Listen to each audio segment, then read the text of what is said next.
आज के ज़माने में जिसको हम दौरे कहकुर रिजाल कहते हैं, और ये आज का ज़माना नहीं, माजी का ज़माना भी तकरीबन इसी से मिलता जुलता रहा है। दुनिया की बड़ी आबादी वो होती है जिसकी ज़िंदगी का कोई खातिर खा टारगेट नहीं होता, खाना पीना और मर जाना उनकी ज़िंदगी होता है जी।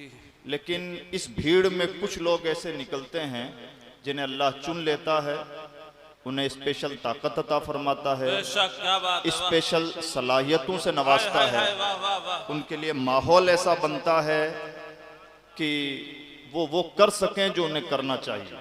क्या बात है, वाह वाह। हजरत बहरुल इरफान अलैहिर्रहमा की ज़िंदगी का जब हम जायज़ा लेते हैं तो हमें ये एतराफ़ करना पड़ेगा कि हदीस का एक मिस्ताक वो थे। क्या बात है, वाह, बेशक। यानी उन लोगों में से थे जो सैकड़ों में होते हैं। बेशक बेशक। जब कोई बड़ा इंसान होता है तो उसकी ज़िंदगी का सही तज्ज़िया करने के लिए उसकी शख्सियत को डायनामिक एंगल से देखना होता है। एक नज़र से देख करके हम किसी शख्सियत को एक एंगल से पहचान सकते हैं। हज़रत मुजद्दिद अलैहिर्रहमा की ज़िंदगी का जब हम जायज़ा लेंगे तो हम इस नतीजे पर पहुंचेंगे कि उन्होंने सिर्फ एक जहत से काम नहीं किया है, और एक जहत से काम करने वाला मुजद्दिद होता भी नहीं है। मुजद्दिद की ज़िंदगी के कई एंगल होते हैं। इंसान जब ज़िंदगी गुजारता है तो उसमें सियासी हालात का अपना असर होता है, माशी दुनिया की अपनी तब्दीलियां होती हैं, इल्मी तालीमी फिक्री तौर पर अपने फितने होते हैं। इन तमाम चीज़ों से एक साथ लड़ने वाला ही जान रहा होता है कि वो किन किन महाजों पर महाज आ रहा है। क्या बात है। दुनिया बहुत देर बाद पहचान पाती है और कई बार गुजरने के बाद में भी नहीं पहचान पाती, लेकिन अल्लाह वाले इन तमाम चीज़ों से बेनियाज होकर अपना काम कर गुजरते हैं। हो सकता है कि आज भी हजरत बहरुल इरफान को हम जिन जावियों से देखने की कोशिश कर रहे हैं और समझने की कोशिश कर रहे हैं, शायद हमारे चश्मे भी छोटे हों और हमारे जाविये भी तंग हों। आने वाले ज़माने में शायद उनका और सही और बेहतर इदराक हो पाए। वैसे ही जैसे हजरत इमाम अहले सुन्नत की ज़िंदगी को ठीक से नहीं पहचाना गया था, आज तक पहचानने की कोशिश की जा रही है, और हर बार हम ये पा रहे हैं कि हमारे पहचानने के अंदाज अब भी तंग हैं। तो अजीज दोस्तों, हजरत बहरुल इरफान अलैहिर्रहमा ने जो बड़ा और अहम तरीन काम किया है, जिसके हम सब प्यासे हैं और जिसके लिए आए हैं, मुझे कहने में कोई बात नहीं है कि ना हम लोगों को बहुत बड़ी तादाद को ना तो यहाँ जलसों में इंटरेस्ट है, ना सेमिनारों में इंटरेस्ट है, और ना ही रिवायती मदरसों में इंटरेस्ट है। हमें यहाँ जो भी इंटरेस्ट है वो एक खानका से है। यानी आपकी यहाँ की पहचान खानका है, और खानका की पहचान वहाँ पर लेटा हुआ एक कलंदर है, उसका मिजाज है और उसका मिशन है। तो आफाकी जितने भी हैं, जिन्होंने भी उनको देखा है सुना है, हमने तो उनको ना देखा ना सुना, उनको देखने वालों को देखा सुना है, तो अंदाज़ा होता है कि वो किस निगाह के हामिल थे। अजीज़ दोस्तों, आपकी ख़ास तौर पर आफाकियों की, इदारे से जुड़े हुए लोगों की, मुजद्दिदियों की, हम सब नक्शबंदियों की इज्तिमाई जिम्मेदारी बनती है कि आज के ज़माने को सबसे ज़्यादा जिस चीज़ की तलब है वो है रूहानियत। कुछ लोग जो कादिरुल कलाम नहीं होते, अपना माफ़ी ज़मीर ढंग से अदा नहीं कर पाते, वो शायद अपनी प्यास दुनिया के सामने पेश नहीं कर पा रहे हैं कि हमारे अंदरों क्या चल रहा है। जिन्हें बोलने का सलीका है, अपनी बात की अपने दिल की तर्जमानी करने का ढंग जानते हैं, वो कह लेते हैं कि हमारा दर्द ये है और हमें इस चीज़ की तलाश है। वरना सच्चाई ये है कि कोई बोलता हो या गूंगा हो, आज की दुनिया की सबसे बड़ी ज़रूरत है रूहानियत। क्या बात है, वाह। और जब भी मार्केट में किसी चीज़ की डिमांड होती है तो किसी ना किसी एंगल से उसकी सप्लाई भी होती है। क्या बात है, अच्छे लोग सप्लायर बन जाएं तो ज़हे किस्मत, अच्छे लोग अगर सप्लायर नहीं बनते हैं तो मार्केट में बेढंगी चीज़ें जाती हैं। मुझे कहते हुए दुख है कि आज की डिमांड के दौर में रूहानियत की भी आड़ी टेढ़ी सप्लाई होने लगी है, जिसकी एक शक्ल मेडिटेशन की है, एक शक्ल किसी एक मज़हब के नाम लेना ठीक नहीं, और दूसरी शक्लें लाइफ कोचिंग की हैं या दूसरे अंदाज की हैं। यानी दुनिया कहीं म्यूज़िक में सुकून तलाश कर रही है, कहीं योगा में सुकून तलाश किया जा रहा है, कहीं मेडिटेशन में यानी तवज्जो लगाने में सुकून तलाश किया जा रहा है, कहीं कुछ करवाया जा रहा है और कहीं कुछ करवाया जा रहा है, और ये पूरा का पूरा काम महंगे दामों में हो रहा है। प्रॉब्लम यह है कि महंगे दामों में भी जो चीज खरीदना चाहते हैं वो मिल नहीं पा रही। ऐसे में इंसान या तो लामज़हबियत की तरफ जाता है, और एक दिन आता है कि वो कहता है मजहब एक नशा है, कुछ भी नहीं है, मजहब एक तिजारत है, इसके अलावा इसकी कोई हैसियत नहीं। दरअसल ये जो जुमले निकल रहे हैं इंसान के जबान से, ये दर्द के जुमले हैं। जब वो ठोकरें खाता है और दुनिया से थक हार कर कहीं सुकून के लिए जाता है और वहां भी उसे ठगा जाता है, तो इस तरह की बातें निकलती है।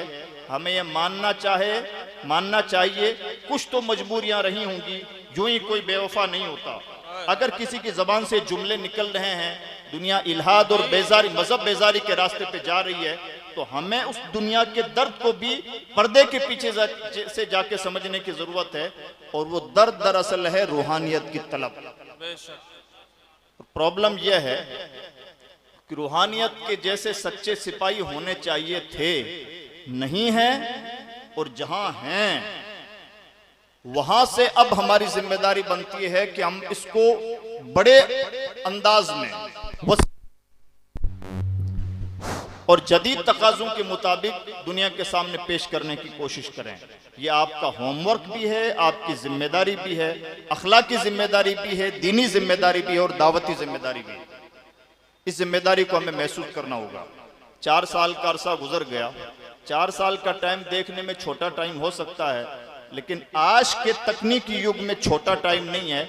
4 साल के बाद आज जब उनका हम चौथा जश्न उर्स मना रहे हैं, तो इस उर्स में हमें अपना जायजा भी लेना होगा कि दूसरे सिलसिलों के मुरीदों का मतलब कुछ और हो सकता था, नाम का साबिका लाहिका, लेकिन मुझे लगता है कि कम से कम आफाकी होने का मतलब सिर्फ नाम का साबिका लाहिका नहीं होना चाहिए। आफाकी होने का मतलब है रूहानियत का जिम्मेदार होना, रूहानियत का मुबल्लिग होना। यह हम सब की इज्तिमाई जिम्मेदारी बनती है कि उन्होंने जो साथ छेड़ा था, दिल के दर्द की जिस अंदाज से उन्होंने तर्जमानी की थी, हम उसको आगे पहुंचाने की कोशिश करें। मुझे नहीं लगता है कि हजरत मुफ्ती आफाक अहमद मुजद्दिद अलैहिर्रहमा की रूह महज इस बात से खुश हो जाएगी कि हम उनके मज़ार पे लाके चंद फूल चढ़ा दें, चादरें चढ़ा दें, उनके हल्का बगोशों की बारगाह में हाजिरी दे लें, या उनके सालाना उर्स में हाजिर हो जाया करें। ये आम पीरों की खुशनुदी का सबब हो सकता है, कम से कम एक मिशनरी शख्सियत की खुशनुदी का सबब नहीं हो सकता। उनकी मिशन, उनकी शख्सियत की रियल खुशनुदी जो उनकी तालीमात से छलकती है, उनके दर से छलकती है, उनके लाइफ स्टाइल से छलकती है, वो ये है कि उन्होंने जिंदगी में 5-6 खानकाहें कायम की थी, तो उनका 10वां और 11वां उर्स मनाने से पहले उनके खानकाहों की एक लंबी चौड़ी तादाद थी। उनके मिशन की सही तर्जमानी और उनसे मोहब्बत का सही तकाजा यह है कि उनका ये जामिया अहमदिया सुन्निया सिर्फ कन्नौज की सरजमीन पर न रहे, बल्कि इसके बालों पर मुल्क की सरहदों तक फैल चुके हैं। क्या बात है, वाह वाह, इंशाअल्लाह। उनसे मोहब्बत का तकाजा यह है कि जहां कहीं भी हम रहें, इस खुश्क दौर में दुनिया की रहनुमाई करें कि ना रूहानियत मरी है और ना रूहानियत को जिंदा करने वाले लोग मरे हैं। आज भी अहलुल्लाह जिंदा हैं। हाँ, हम लोगों की पजमुर्दगी है या हालात की वजह से वो कहीं ना कहीं रूपोश हो गए हैं या गोशा नशीनी की जिंदगी गुजारना चाहते हैं, लेकिन आज भी अगर किसी के पास सच्ची तलब है तो आज भी सच्ची तलब वालों के लिए कोई ना कोई मसीहा मौजूद है। उनकी किताबें रस्मी किताबों की हैसियत नहीं रखनी चाहिए। उनकी किताबें दुनिया का बेहतरीन इलाज हैं, लिहाजा जरूरत है कि उनकी किताबें सबसे ज्यादा छापी जाएं, सबसे ज्यादा पढ़ी जाएं और दुनिया के सामने इंट्रोड्यूस करना यह हमारी जिम्मेदारी है। हमारे पास सोना बहुत कीमती है, 24 कैरेट का है। प्रॉब्लम यह है कि हमने मार्केट में उसको उस अंदाज से पेश नहीं किया जिस अंदाज से पेश करना चाहिए। ये पेशकश हमारी सबसे बड़ी जिम्मेदारी है। अजीज दोस्तों, आज का जमाना एक टर्न पॉइंट है अहले इस्लाम के लिए। तसव्वुफ तो आगे का मरहला है। सच्ची बात यह है कि इस्लाम के लिए एक टर्न पॉइंट का टाइम है, टर्न पॉइंट टाइम है, इस एंगल से कि आज के दौर में दुनिया बड़ी तेजी के साथ मजहब बेजार हो रही है। एक ताज़ा सर्वे हम लोगों ने किया था गुज़िश्ता दिनों, इस पर एक वेबिनार भी किया, फिर मैंने इस पर एक मजमून भी लिखा। 13-14 असबाब थे जिनकी वजह से इल्हाद बढ़ रहा है, और इल्हाद के बढ़ने की रफ्तार का आलम यह है अरब एक सर्वे के मुताबिक अरब का हर छठा इंसान मुल्हिद होता जा रहा है। वो लोग जो किंगडम में अपनी जिंदगी गुजार रहे हैं और बादशाहों के सामने कुछ नहीं कर सकते, जब बादशाहों के आगे वो मजबूर होते हैं तो उनका नजला मजहब पर उतरता है और नतीजा ये निकलता है कि भले वो खवातीन बुर्का पोश हों, जैसे उन्हें आज़ादी मुहैया होती है उनके बुर्के साइड में हो जाते हैं, और भले वो 5 वक्त मस्जिद के नमाजी नजर आए, जहां भी उन्हें बेनमाजीपन का माहौल नजर आता है सबसे बड़े बेनवाजी और अय्याश वही हुआ करते हैं। इसकी धमक भारत की सरजमीन पर भी शिद्दत के साथ महसूस की जा रही है। एक जमाना था जब हमारे मुल्क में, चूंकि हमारा मुल्क आस्थिक मुल्क है, यहाँ हर इंसान, यहाँ के रहने वाले आबादी का मेजोरिटी हिस्सा किसी ना किसी मजहब पर बिलीव करता है, यकीन रखता है। कोई हिंदू है, कोई ईसाई, कोई सिख, कोई जैन, कोई बौद्ध, कोई मुस्लिम। इसलिए इस मुल्क में, आस्थिक मुल्क है, यहाँ पर आस्थाओं को प्रमोट किया जाता था, नास्तिकता को प्रमोट नहीं किया जाता था। लेकिन मुझे कहते हुए दुख है, इस्लाम दुश्मनी का आलम यह है कि पिछले कुछ वक्त से तमाम तरह की नास्तिकताओं का डायरेक्शन बना दिया गया मजहब इस्लाम को। यानी जितने भी नास्तिक लोग हैं उन सब का इज्तिमाई टारगेट भारत की सरजमीन पर सबसे बड़ा मजहब अगर कोई है तो मजहब इस्लाम। आज से पहले अखबारों में जावेद अख्तर का बयान नहीं छप सकता था कि अगर खुदा मौजूद है तो दुनिया पे जुल्म क्यों हो रहा है, लेकिन आज ये बयान छप रहा है और इस बयान की हेडिंग उतनी ही नहीं है जितनी हम सुन रहे हैं या समझ रहे हैं। इस बयान के पीछे बहुत लंबी चौड़ी कहानी है और एक बहुत बड़ा लंबा चौड़ा टारगेट है। वो सीरियल जो एक सीरीज के साथ चलाए जा रहे हैं, एंटी इस्लाम, वो सीरियल एक्सीडेंट नहीं है, वो एक बड़ी प्लानिंग का हिस्सा है। लेकिन इन तमाम साजिशों पर बात करने से बहुत ज्यादा अहम यह है कि इस प्रॉब्लम की सोल्यूशन, इसका सोल्यूशन हमारे पास क्या है। दुश्मन से कभी शिकायत नहीं होती, दुश्मन का तो काम ही दुश्मनी करना होता है। शिकायत उन दोस्तों से होनी चाहिए जिन्हें दोस्ती करने का ढब नहीं है। अजीज दोस्तों, हमारी और आपकी जिम्मेदारी सिर्फ चंद चीजों तक महदूद नहीं हो जाती। जिस शख्सियत का हमने दामन पकड़ा है, जितना बड़ा दामन उतनी बड़ी जिम्मेदारियां, जो जितने मुकर्रबीन उनके लिए जिम्मेदारियां और उनका मेयार ही उतना बड़ा होना चाहिए। दूसरे लोग क्या करते हैं क्या नहीं करते, हम उन सब से कतई नजर करके हमें अपना जायजा लेने की जरूरत है कि हम अपना वाजिबी काम कर पा रहे हैं या नहीं कर पा रहे हैं। और मुझे लगता है कि उसमें कहीं ना कहीं हमसे कोताही हो रही है। आज के इस उर्स में हमें यह तहिया करना चाहिए कि हजरत को पर्दा फरमाए हुए 1 दहाई कंप्लीट हो, इससे पहले इंशाअल्लाह हम एक जामिया अहमदिया सुन्निया नहीं, इस जैसे कम से कम 5 इदारे हमारे मुल्क की सरजमीन पर मौजूद होंगे। और आप चाह लें तो क्या ना हो पाए। प्रॉब्लम यह है कि हमने ये मान रखा है कि पहले सब कुछ हजरत ने संभाल रखा था, हमारे घर के तावीज़ात। प्रॉब्लम यह है कि हम अपनी कितनी भी बड़ी शख्सियत से कितना छोटा काम ले लेते हैं, हम कोई मेयार बरकरार नहीं रखते। हमारे यहाँ सोना और पीतल एक ही भाव में तुलता है। जो लोग क्या क्या तैयार ना कर सकें, हम उनसे सिर्फ तावीज़ तैयार करवाने की उम्मीद कर रहे हैं, ये हमारी नाकदरी है। हमारा प्रॉब्लम यह है कि जिस गरीब नवाज के आस्ताने से हमीदुद्दीन नागौरी तैयार होते हैं, हम वहां जाके भी यही मांगते हैं कि 10वीं में हमारा बच्चा पास हो जाए। हम ये भूल गए हैं कि कहां जाके क्या तलब किया जा सकता है और सोना कितना कीमती है। हजरत मुफ्ती साहब किबला की शख्सियत वो है जो आज की दुनिया के लिए अहम तरीन रोल मॉडल शख्सियत साबित हो सकती है। और हजरत मुफ्ती साहब किबला की तालीमात वो हैं जो भटकी हुई दुनिया को वापस सोए हरम लाने में कामयाब हो सकती हैं।